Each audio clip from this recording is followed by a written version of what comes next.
3 Bullies vs. 2 Underdogs. A tale of dominance, resistance, and the quest for sovereignty across the geopolitical chessboard of Iran, Israel, the US, India, and Pakistan. In the wake of the recent conflict involving Iran, Israel, and the United States, the media has been flooded with opinions and so-called analyses. Unfortunately, most of them lack depth and incite mere noise rather than substance. Only a handful offered perspectives worth listening to. India, meanwhile, seems to be in a state of delusion, imagining itself a superpower. Under this illusion, it has tried to carve a unique identity by emulating Israel and Iran, but without fully understanding their geopolitical circumstances. In doing so, it has resorted to persecuting minorities, assassinating dissidents abroad, and developing covert spy networks in foreign countries. Much like Iran, India attempted to cultivate regional proxies, particularly in Sri Lanka and Pakistan. However, India failed to recognize Iran's unique geopolitical position, a Shia-majority nation, heavily sanctioned by the West, and surrounded by mostly hostile Sunni states. Iran's strategy of developing proxies, especially around Israel, was born out of necessity, as it was constantly under threat from Israeli and Western intelligence operations. India, unlike Iran, has no such justification. As a result, it now finds itself more diplomatically isolated than even Israel. While both India and Pakistan try to balance allegiances between the global North and global South, their realities differ sharply. Israel has the unwavering support of the United States. Pakistan has strategic backing from China. But India stands increasingly alone, grappling with mounting domestic and international challenges. India's recent misadventure, its attack on Pakistan, was, in my view, a strategic blunder rooted in arrogance and hubris. The price was steep, and its repercussions will likely linger for a long time. Similarly, India's ideological ally Israel suffered a devastating blow in its confrontation with Iran. Like India, Israel may never fully recover from its miscalculations. I call these two countries HIV nations, not in a medical sense, but symbolically. Hindi and Hebrew, India and Israel, two nations mirroring each other in ideological, extremism and violence against minorities. Both pursue expansionist agendas through Hindutva and Zionism, respectively. Both seek to act as regional policemen, engaging in aggression and conspiracies against neighboring countries. As for the Iran-Israel conflict, America's role has once again been duplicitous, launching bombings one moment and posing as a peacemaker the next.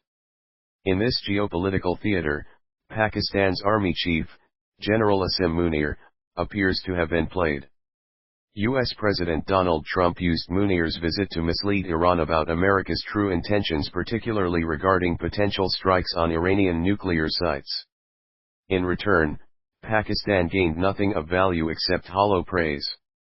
Worse, Pakistan embarrassed itself by nominating Trump for the Nobel Peace Prize, earning ridicule across the world. It's clear that General Munir's flattery campaign aimed to shield himself from the fallout of the pending Pakistan Democracy Bill in the U.S. Congress, which could include sanctions. To curry favor, his first offering was the arrest and extradition of Sharifullah. In a direct call with his American counterpart, Munir reportedly requested that the matter be brought to the attention of the U.S. Secretary of Defense and President Trump. Whether this maneuver helps him avoid sanctions remains to be seen. Pakistan's political future and the Iran-Israel-America conflict. I have a strong intuition that sooner or later, the Pakistan army will be compelled to retreat from its role in political engineering and return to the barracks. The exposure of its destructive influence, combined with the rising political consciousness among the Pakistani people, is now irreversible. If the generals resist as they often have in the past, a popular revolt of some form becomes increasingly likely. And it may not be bloodless. Returning to the recent Iran-Israel conflict, it appears the Trump administration had a well-orchestrated plan to remind the world that America remains the global enforcer and will punish those who defy it. The attacks on Iran's nuclear facilities were not just aimed at Iran, they were also a signal to Europe and the rest of the world. Interestingly, Israel and Prime Minister Netanyahu in particular was deliberately allowed to be humiliated by Iran. The U.S. Thank you for using Panopreter Basic. Could have intercepted the Iranian missile barrage and minimized the damage, but it chose not to. Whether this was a calculated move to cut Netanyahu down to size remains open to interpretation.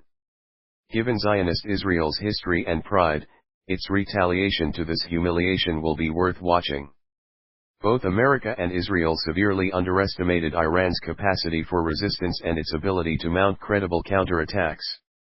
Contrary to expectations, the Iranian people rallied around their government in the face of aggression, demonstrating national unity and defiance.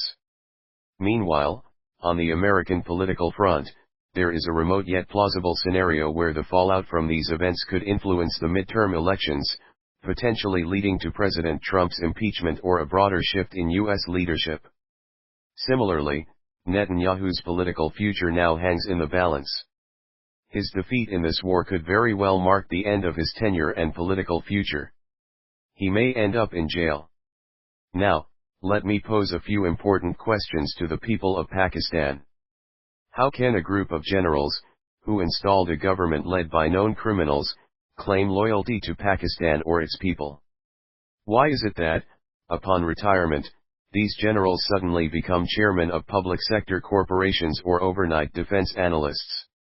Why are they routinely invited to primetime TV shows as if they are the nation's most intelligent voices? Are there no well-trained, professional analysts in Pakistan? Now that a ceasefire has been declared between Iran and Israel, all parties are declaring victory. But in my view, President Trump has assumed the role of a peace broker, perhaps for personal political mileage. What truly surprised the world, however, was Iran's resilience. Despite suffering heavy losses, Iran displayed a level of resolve and unity that defied expectations. Internally and internationally, it emerged stronger. Iran may no longer be seen as a pushover, isolated nation. If now it plays its diplomatic cards wisely, it could break free of sanctions and reintegrate into the global community as a respectable country. On the other hand, Israel's aura of invincibility has been shattered. The defeat it suffered was not only military but symbolic. Israel may never again project the same dominance or assertiveness in the region. It has significantly eroded its once strong support in the West due to its actions in occupied Palestine, widely seen as genocidal.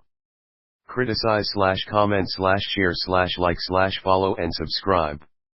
Shakir Mumtaz. Author, thinker, analyst.